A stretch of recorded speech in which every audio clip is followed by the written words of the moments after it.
Загасил ветер свечу и возгордился.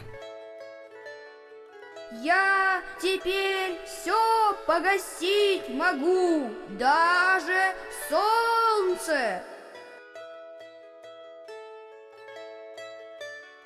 Услыхал его мудрый мужик, сделал ветряную мельницу и сказал ветру: Эка невидаль, солнце.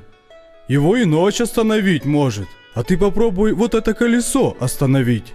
И изо всех сил раскрутил большое тяжелое колесо.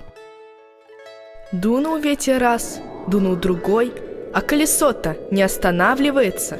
Наоборот, чем больше он дул, тем сильнее оно крутилось.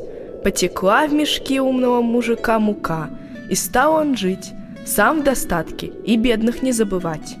А ветер, говорят, до сих пор на это колесо дует. Где именно? Да всюду, где только есть место гордыне.